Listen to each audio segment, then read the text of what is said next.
एक भाजपा मंत्री कह रहे हैं विजय क्या है। आखिर सत्ता संभालते ही सीएम विजय कैसे देश की राजनीति में चर्चा का सबसे बड़ा विषय बन गए हैं।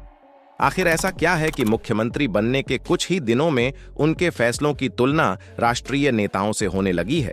क्या दक्षिण भारत से उभरा यह नया राजनीतिक चेहरा आने वाले वर्षों में राष्ट्रीय राजनीति का बड़ा खिलाड़ी साबित हो सकता है? और आखिर क्यों उनके हर फैसले पर पूरे देश की नजर टिकी हुई है? आज हम बात करेंगे मुख्यमंत्री थलापति विजय की, जिन्होंने सत्ता संभालने के कुछ ही समय बाद ऐसे फैसले लिए हैं जिनकी चर्चा सिर्फ तमिलनाडु तक सीमित नहीं रही बल्कि पूरे देश में होने लगी है। आइए विस्तार से समझते हैं कि आखिर विजय की राजनीति में ऐसा क्या खास है जिसने उन्हें राष्ट्रीय स्तर पर चर्चा का केंद्र बना दिया है। भारतीय राजनीति हमेशा से बदलावों और नए समीकरणों की राजनीति रही है। समय समय पर ऐसे नेता सामने आते रहे हैं जिन्होंने स्थापित राजनीतिक ढांचे को चुनौती दी है। आज तमिलनाडु की राजनीति में कुछ ऐसा ही देखने को मिल रहा है।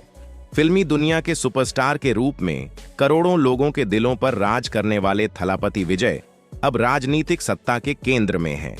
लंबे समय तक फिल्मों में जनता के नायक की छवि रखने वाले विजय ने जब राजनीति में कदम रखा तब कई राजनीतिक विश्लेषकों ने इसे एक प्रयोग माना था। लेकिन मुख्यमंत्री बनने के बाद जिस तेजी से उन्होंने फैसले लेने शुरू किए उसने उनके आलोचकों को भी चौंका दिया। तमिलनाडु की राजनीति पर दशकों से दो बड़े राजनीतिक दलों का प्रभाव रहा है, लेकिन विजय ने सत्ता संभालते ही यह संदेश देने की कोशिश की कि उनकी राजनीति पारंपरिक राजनीतिक ढांचे से अलग होगी। यही कारण है कि उनके शुरुआती फैसले लगातार सुर्खियां बन रहे हैं। 200 यूनिट मुफ्त बिजली का बड़ा फैसला मुख्यमंत्री बनने के बाद विजय द्वारा लिए गए सबसे चर्चित फैसलों में से एक था गरीब और मध्यम वर्गीय परिवारों के लिए 200 यूनिट मुफ्त बिजली की घोषणा। यह फैसला सीधे आम जनता से जुड़ा हुआ था। बढ़ती महंगाई और घरेलू खर्चों के बीच इस घोषणा को लोगों के लिए राहत के रूप में देखा गया। राजनीतिक विशेषज्ञों का मानना है कि किसी भी सरकार की लोकप्रियता इस बात पर निर्भर करती है कि उसके फैसलों का सीधा लाभ आम नागरिक तक पहुंचता है। विजय ने अपने शुरुआती फैसलों के जरिए यही संदेश देने की कोशिश की। महिला सुरक्षा को बनाया प्राथमिकता। सत्ता संभालने के तुरंत बाद विजय सरकार ने महिला सुरक्षा को लेकर विशेष रणनीति बनाई। पूरे राज्य में विशेष टास्क फोर्स गठित करने का फैसला किया गया। सरकार का तर्क था कि यदि महिलाएं सुरक्षित महसूस नहीं करेंगी तो विकास का दावा अधूरा रहेगा।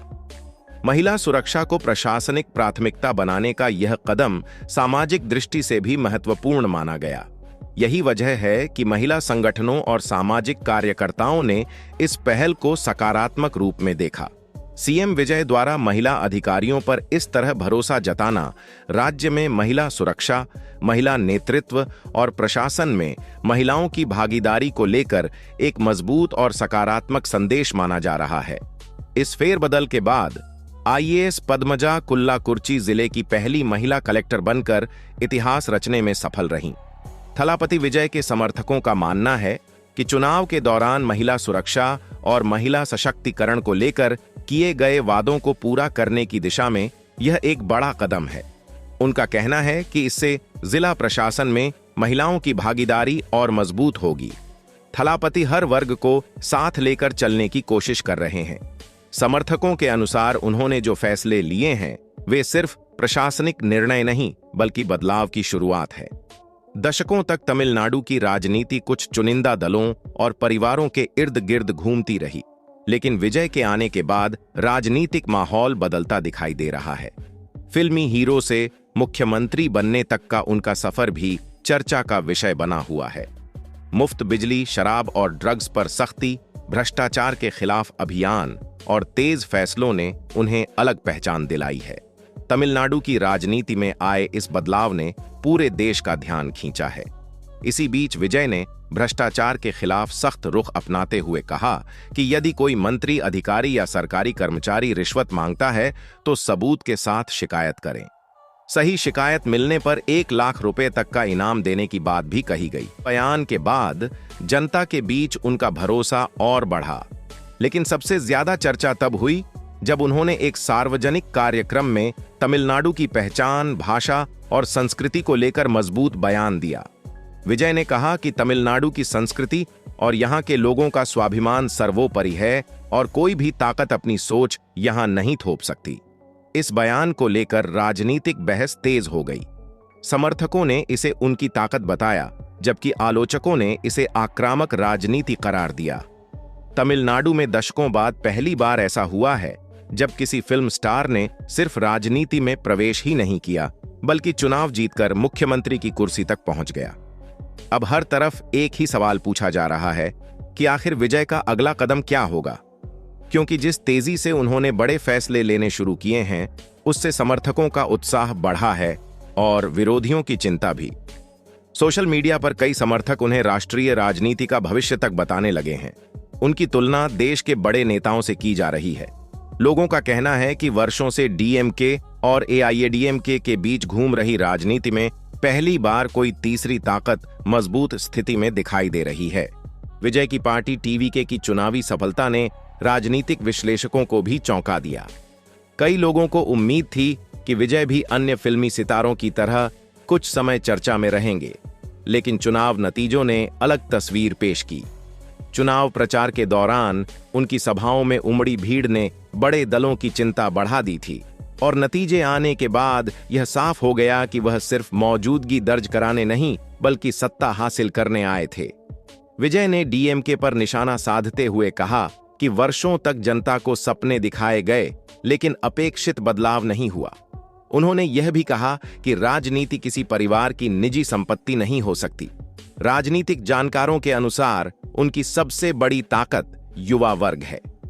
कॉलेज छात्र और पहली बार वोट देने वाले युवा उन्हें पुराने नेताओं से अलग मानते हैं, क्योंकि वह सीधे मुद्दों पर बात करते हैं। अपने भाषणों में विजय ने नीट परीक्षा का मुद्दा भी उठाया। उनका कहना था कि ग्रामीण और गरीब छात्रों को बराबरी का अवसर मिलना चाहिए और शिक्षा हर बच्चे का अधिकार है। इस बयान के बाद सोशल मीडिया पर बड़ी बहस छिड़ गई और हजारों छात्रों ने उनका समर्थन किया। उन्होंने कहा कि जनता साफ और पारदर्शी राजनीति चाहती है और उनकी पार्टी उसी दिशा में काम करेगी। इससे अन्य राजनीतिक दलों की चिंता और बढ़ गई, क्योंकि अब यह साफ दिखाई देने लगा था कि विजय अपनी अलग राजनीतिक पहचान बनाना चाहते हैं। हालांकि राजनीति सिर्फ लोकप्रियता के आधार पर नहीं चलती। इसके लिए मजबूत संगठन, जमीनी पकड़ और लगातार जनता के बीच मौजूद रहना जरूरी होता है। कई विश्लेषक इसे विजय के सामने सबसे बड़ी चुनौती मानते हैं। सीएम बनने के बाद विजय ने भ्रष्टाचार के खिलाफ अभियान तेज किया। अधिकारियों को चेतावनी दी गई कि जनता के काम में लापरवाही बर्दाश्त नहीं होगी। इसके बाद कई विभागों में जांच और प्रशासनिक बदलाव देखने को मिले। विजय ने कहा कि जनता को अपने काम के लिए सरकारी दफ्तरों के चक्कर नहीं लगाने पड़ने चाहिए। यही वजह है कि आम लोगों के बीच उनके प्रति भरोसा बढ़ता दिखाई दे रहा है। उन्होंने राज्य की आर्थिक स्थिति को लेकर भी कहा कि तमिलनाडु पर भारी कर्ज का बोझ है और उनकी सरकार इसे सुधारने के लिए काम करेगी। साथ ही पारदर्शिता के साथ शासन चलाने का वादा भी किया। इस बयान के बाद विपक्ष ने इसे पिछली सरकारों पर सीधा हमला बताया और राजनीतिक बहस फिर तेज हो गई। इस बीच उनकी निजी जिंदगी को लेकर भी चर्चाएं होती रहीं, लेकिन विजय ने कभी इन मुद्दों पर खुलकर प्रतिक्रिया नहीं दी। फिलहाल उनका पूरा फोकस राजनीति और प्रशासन पर दिखाई देता है। सबसे ज्यादा चिंता डीएमके और बीजेपी खेमों में बताई जा रही है। राजनीतिक विश्लेषकों का मानना है कि अगर विजय का जन समर्थन इसी तरह बढ़ता रहा तो आने वाले चुनावों में राजनीतिक समीकरण बदल सकते हैं। कई दलों ने अपनी रणनीतियों पर दोबारा विचार शुरू कर दिया है, क्योंकि अब उन्हें महसूस होने लगा है कि विजय सिर्फ लोकप्रिय चेहरा नहीं, बल्कि एक उभरती राजनीतिक ताकत है। विजय लगातार युवाओं से राजनीति में सक्रिय भागीदारी की अपील कर रहे हैं। उनका कहना है कि बदलाव सिर्फ सोशल मीडिया से नहीं, बल्कि राजनीति में सीधे भाग लेने से आता है। यही कारण है कि युवाओं के बीच उनका समर्थन लगातार बढ़ रहा है। कई छात्र मानते हैं कि पहली बार कोई ऐसा नेता सामने आया है जो उनकी भाषा में बात करता है और उनके मुद्दों को समझता है। अब सवाल यह है कि क्या थलापति विजय आने वाले वर्षों में राष्ट्रीय राजनीति का बड़ा चेहरा बन पाएंगे? क्या वह भविष्य में नरेंद्र मोदी को चुनौती देने की स्थिति में पहुंच सकते हैं? क्या आप भी आने वाले समय में विजय को देश का प्रधानमंत्री बनते देखना चाहते हैं? अपनी राय कमेंट में जरूर बताइए। उम्मीद है दोस्तों आपको विजय थलपति से जुड़ी हुई जानकारी काफी पसंद आई होगी। अगर पसंद आए तो वीडियो को लाइक करें। अगर और भी विजय थलपति से जुड़ी जानकारी देखना चाहते हैं तो हमें कमेंट करके बता सकते हैं। मिलते हैं फिर एक और न्यू वीडियो में। जब तक अपना ख्याल रखें और अपने परिवार का ख्याल रखें। जय हिंद, जय भारत।